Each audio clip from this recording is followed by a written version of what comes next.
Since you guys apparently liked the first one, here is another real-time review of the WTB Sendero tires. Now, full disclosure, WTB did send me these tires, but I'm not obligated to say anything that I don't actually feel. And I put some good amount of miles on these. And I wanted to give you guys another real-time review of what I think about the Sendero tires. So let's get into it. Like I've mentioned before, it's kind of hard to do a real pretty review when you're only looking at tires, but let's just go over what my initial thoughts are about the tire, what I think, would I recommend these, and what kind of terrain are they best at. So let's pull over and look at the tires in more detail.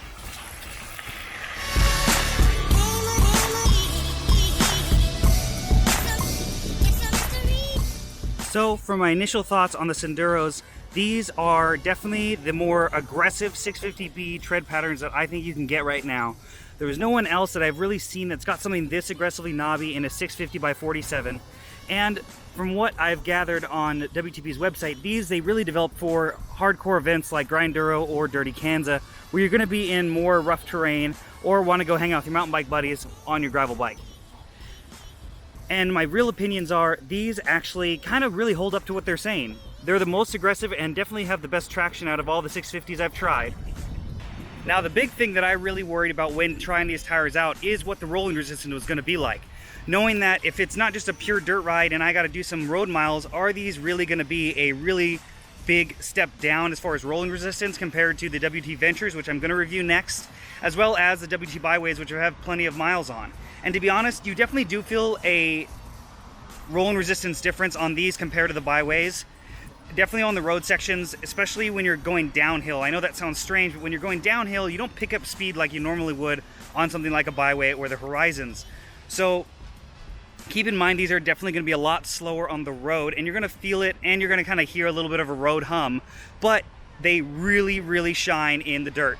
Now, as far as weight and installation and everything else goes, these weigh just the same as the claimed weight they have online. And I've always had a really easy setup process with any WTB tires in general, and these popped into my tubeless ready rims, no problem. And they actually do measure exactly at the 47C width that they are advertised online. Even with these rims, which are decently wide, they didn't actually plump up any more than what's claimed. So it's actually going to be a true size fit in my opinion. So if you have tight clearances, that these are exactly 47C wide. So if you're looking at a ride that I would say is either more challenging or 70% or more dirt, this would definitely be the tire I'd go with. I haven't gotten these to actually unstick on me. So any kind of terrain that I put these on so far, I've never gotten the back to break loose when I didn't want it to, due to traction loss.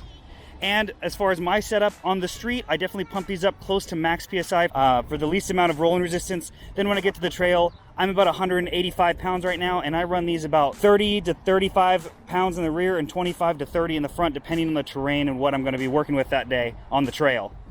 So if you're looking for a more aggressive tire, like I said, to go hang out with somebody who's got a mountain bike and you want to have that traction, especially in the more chunky or loose stuff, I would definitely recommend the Senderos.